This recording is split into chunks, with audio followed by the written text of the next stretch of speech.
Starting a new job is always a mix of excitement and nerves. When I landed a summer job at a local carnival in downtown LA, I was just looking for some extra cash before my senior year of college started in the fall.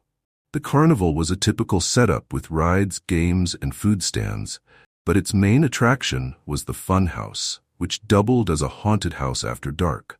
It was actually a solid structure that I think used to be some old guy's mansion or something. I was assigned to manage the fun house, which was a favorite among the carnival goers. It seemed simple enough. Guide the guests in, ensure they have a fun and safe time, and observe them leave. At first, everything seemed straightforward, but then I started noticing odd things. It started with small discrepancies. I'd count a dozen people entering, but only 11 would emerge. At first, I chalked it up to miscounting. After all, keeping track in the chaos of laughter and screams was no easy task. However, as the days passed, the numbers just didn't add up. 7 went in, 6 came out, 10 went in, 9 came out. Was I going crazy? Something was off, and I couldn't ignore it much longer. One particularly busy afternoon, a blonde girl caught my eye as she walked up to the funhouse. She was drop-dead gorgeous and almost seemed out of place amidst the childlike atmosphere. She couldn't have been more than a few years older than me. I genuinely had to do a double take. I'm not a weird guy by any means, but I couldn't help but lock eyes with her for a few seconds. She smiled, handed me her ticket, and I directed her into the attraction. After she disappeared into the darkness, I went back to my duties. Time ticked by, and I watched attentively as people entered and exited, sometimes asking me questions and whatnot. Admittedly, I was paying a little more attention to the guests that night, as I wanted to see that girl as she left, and maybe work up the courage to talk to her. Pretty soon, I started picking up on the fact that groups of people who had entered after her were beginning to emerge. A few more minutes passed, and I started getting worried. She should have been out by now. Compelled by genuine concern, I decided to abandon my post for a few minutes and go looking for her. I stepped inside and locked the entrance door. I began investigating, navigating the dimly lit rooms and narrow corridors. I moved through the house until I came across something I had noticed during my initial walkthrough. A barely noticeable seam in the wall. I'm not really sure what I was expecting, but curiosity got the best of me. I pressed against the seam, and I heard a distinct click. I played around with it some more, and my jaw nearly hit the floor when I realized it was a hidden door. It swung open slowly, revealing a pitch-black hallway. I stood there in shock. What in the world was this doing here? I was definitely going to have a long conversation with my boss about this. I walked into the hallway with my phone's flashlight guiding the way. I didn't have much brainpower to spend being nervous because I was still so shocked about the whole situation. I got to the end of the passage and found another door. I flung it open, and to my surprise, it was a concealed exit that led back to the carnival grounds. I breathed a sigh of relief as this discovery proved I wasn't going crazy. All those people I had noticed leaving the attraction had probably stumbled across that secret door by accident and assumed it was the correct way to go. As I walked back the way I came, I couldn't help but feel a little bummed out that I wasn't going to get the chance to talk to that girl.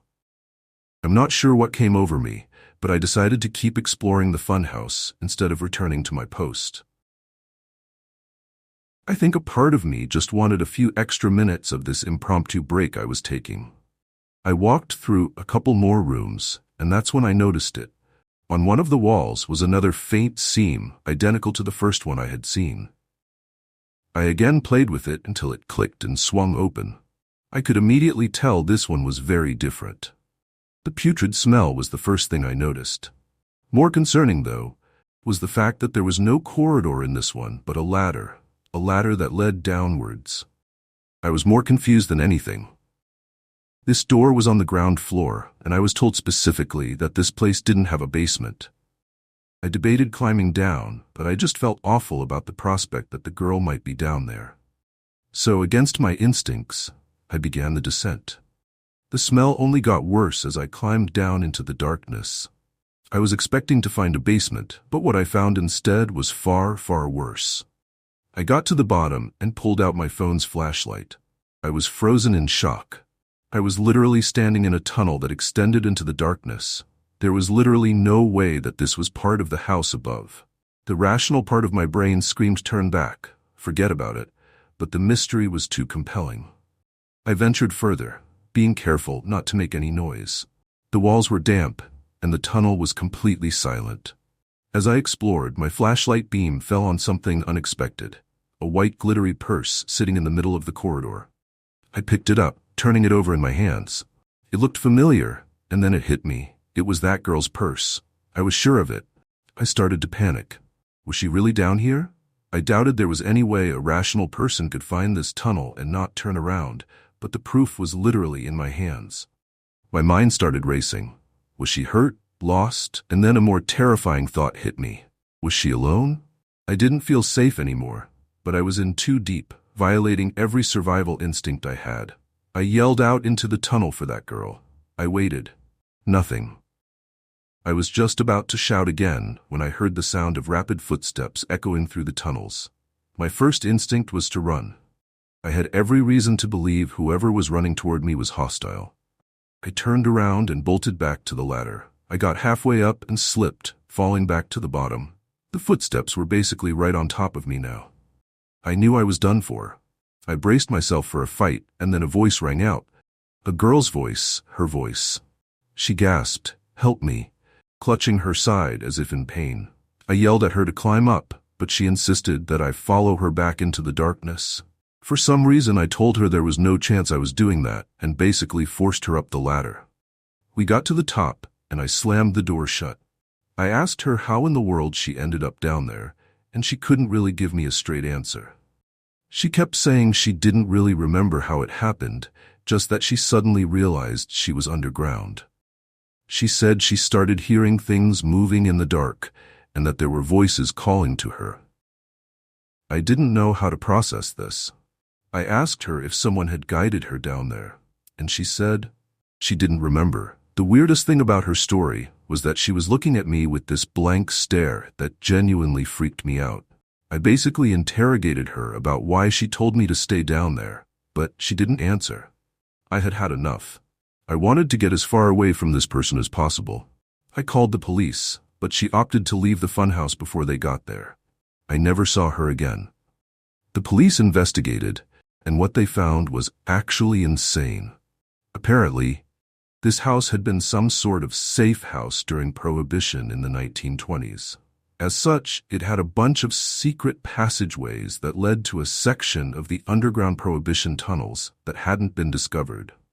The owner claimed he had no idea about the house's history, but I was skeptical. I quit my job and got as far away from there as possible. I still have so many questions. Did the owner know about this?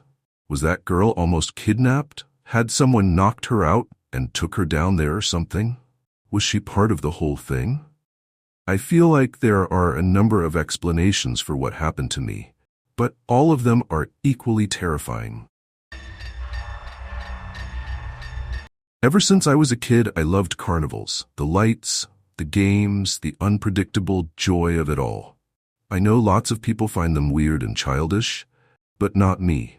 Growing up in a small town in Indiana, it's not like there was a whole bunch to do, so whenever the carnivals would roll through town, you best believe I was spending as much time there as I possibly could. It's been over 20 years, and I still enjoy the atmosphere of a local carnival. Despite what I'm about to tell you, I think my love for carnivals is something I'll never lose. I was like 10 or 11 when this happened, and I was a kind of nerdy kid. Growing up, in the days leading up to the spring carnival, I found myself in the library reading up on whatever I found interesting at the time. For whatever reason, I wound up in the history section. I remember the books being literally caked in layers of dust. That's how long it had been since they were even touched. I was flipping through a book on the history of our town when a small, faded slip of paper fell out from between the pages. Confused, I leaned down to pick it up. To my pleasant surprise, it was a ticket for our local spring carnival dated over 15 years ago. The odds of something like that happening had to be extremely low. I was ecstatic. This ticket would make a great addition to my miscellaneous collection back home.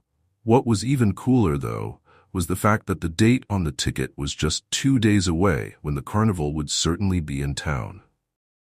As I predicted, the carnival cruised into town the next morning, so I figured, why not use the old ticket just for laughs to see what the booth attendant would say? I wanted to get it punched anyway. The next evening, I headed to the carnival with the ticket safely tucked away in my pocket. As I approached the entrance, the carnival seemed just as lively as ever, the air filled with the scent of cotton candy and popcorn. I pulled out the ticket at the gate, handing it over to the guy at the booth. His face changed the moment he saw it. He went pale, his eyes widening slightly before he masked his reaction with a forced smile. It was honestly a little creepy. Enjoy your evening?" he stammered, handing me back the ticket without punching it. I was so weirded out by his reaction that I forgot to ask him to punch it. I shrugged it off, though, thinking maybe he was just new and confused about the old design of the ticket. I wandered around, played some games, and enjoyed a funnel cake. The night was perfect, but I couldn't shake the feeling that something was off. I felt eyes on me, observing. Maybe it was just paranoia. I tried to ignore it at first, but I kept noticing the carnival employees giving me weird looks. After a while, I got fed up and decided to ask one of the older game operators about it. I found a kindly-looking elderly man running the ring toss booth. I showed him the ticket, and unlike the booth guy, he didn't even try to hide his shock. He glanced around nervously before leaning closer. "Young man, where did you get this?" he asked. After telling him where I found it, I started feeling uneasy about the whole situation. Maybe I should have just kept the ticket at home. "You found something you weren't meant to find," the old man started, his voice dropping to a whisper. "This ticket, it's part of a story that the folks around here don't talk about much. About 15 years ago, something terrible happened during the carnival right here in this town." He paused as if weighing whether to continue. "There was a young worker, name of Ryan.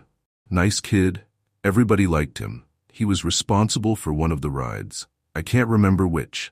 One night he just disappeared, vanished without a trace. The police found his wallet, but there was nothing in it except a ticket that looked an awful lot like this one," he said, gesturing towards my hands. The atmosphere around us seemed to drop a few degrees. He continued, "They searched everywhere, even drained the local pond, but no sign of him. After that, strange things started happening every time the carnival stopped here. Accidents, things going missing, odd sightings. People said it was Ryan trying to come back or something worse that took him." I could feel a chill running down my spine, but a part of me was skeptical. "And you believe that?" I asked the old man. He shrugged. "I've seen enough to keep an open mind. But the point is, the ticket you found might stir things up. It's best you get rid of it. Leave it here."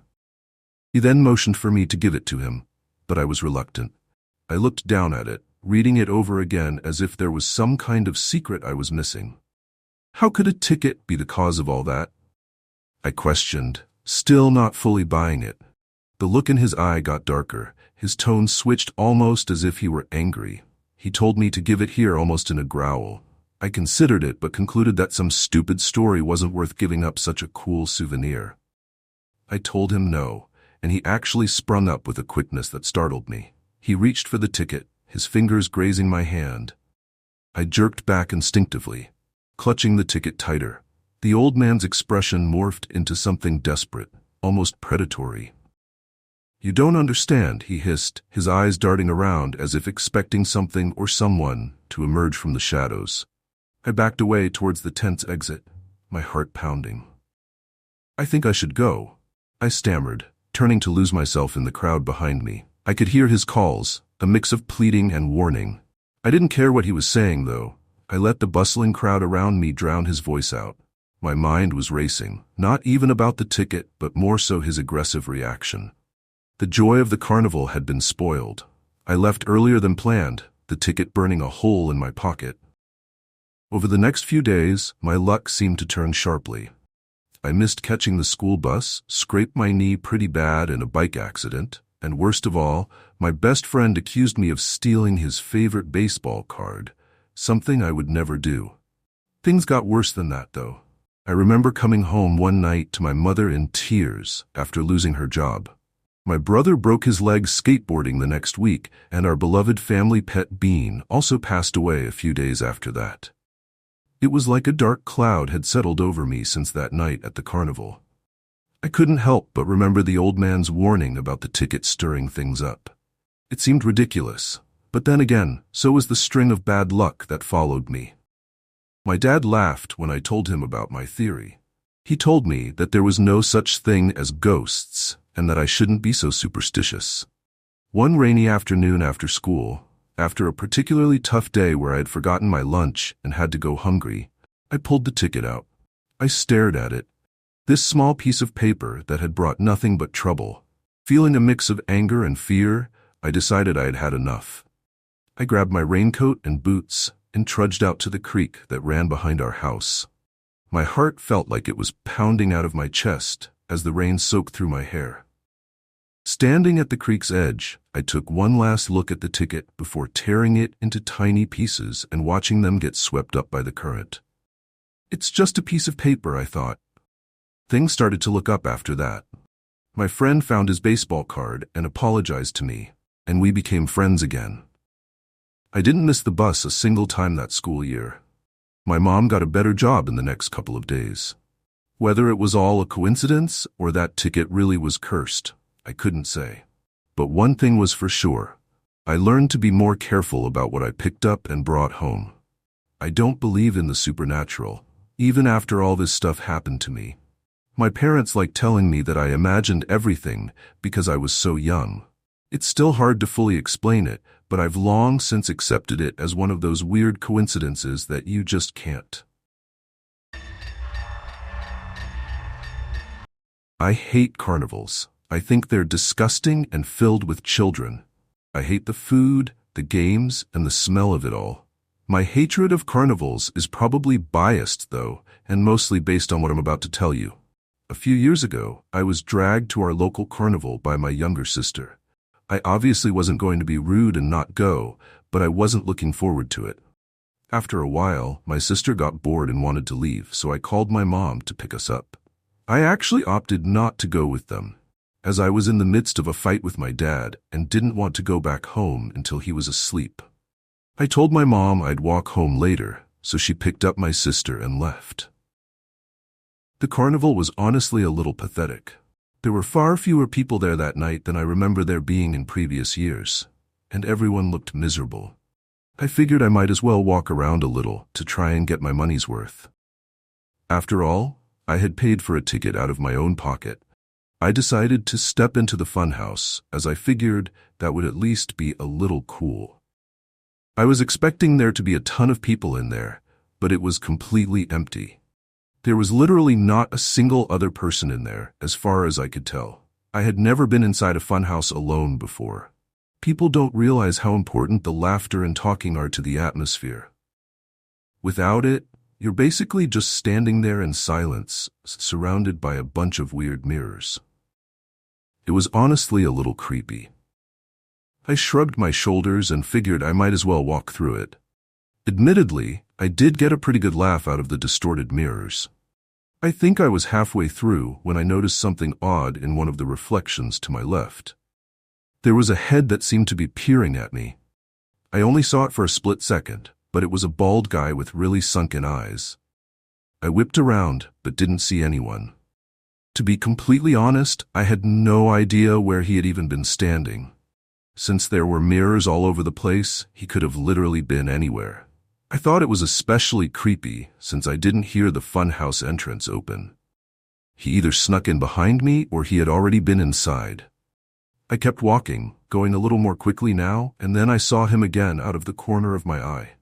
He had this deranged smile. This time it was the exact same face. I was positive. I tried to figure out where he was standing, but the reflections were too confusing. I yelled for him to get lost, but got no response. I wasn't sure what I was expecting. I picked up the pace again, but it was difficult trying to navigate this maze of mirrors, and I kept hitting dead ends. I started sweating, constantly looking over my shoulder every few seconds. A few minutes later, I turned a corner after hitting another dead end, and a hand reached out from behind one of the mirrors, grabbing my wrist. I screamed, cursing at the guy to let go of me. but he held firm. I punched his arm, forcing him to let go. I fell to the ground in the fray and saw the creepster in his full form. He was wearing all gray, had a bit of a gut, and a tired, sunken face. I jumped to my feet before he could reach for me again and sprinted back the way I came. I don't know if it was survival instincts or not, but finding my way back to the entrance was somehow easier with the adrenaline coursing through my veins. I sprinted out of the funhouse and caught my breath. I reached into my back pocket and a horrifying realization hit me. I didn't have my wallet. I must have dropped it when I fell. There was no way I was going back in there.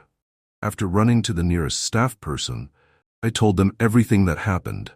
She seemed confused and told me that the funhouse was closed to patrons that night. I was horrified. They called the police and searched it but found nothing, not even my wallet. I felt like such an idiot. I told them that that guy was probably an ex-employee with a key, but they shrugged off my theory and told me to go home. So, reluctantly, that's what I did. It's not like I had gotten hurt or anything. I wish I could tell you the story ended there, but I can't. A week later, my girlfriend called me one night in a panic, frantically screaming into the phone about something terrible that happened. Apparently, someone had been texting her phone pretending to be me and convinced her to drive out to this remote location to help me change a tire. Thankfully, she decided to bring her dad, even though the guy told her to come alone. They pretty quickly realized what was going on when the car parked in the lot wasn't mine. Her dad stepped out of the car, and 6 dudes stepped out of the car in front of them. He sprinted back to the car and hightailed it out of there before those guys could catch up to him. The whole thing made sense.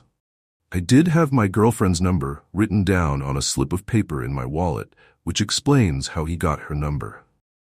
Both of us changed all our contact information, and it's been a month without incident. I really don't know how to feel about this whole ordeal. I think I'm just going to try to block the memory out of my head.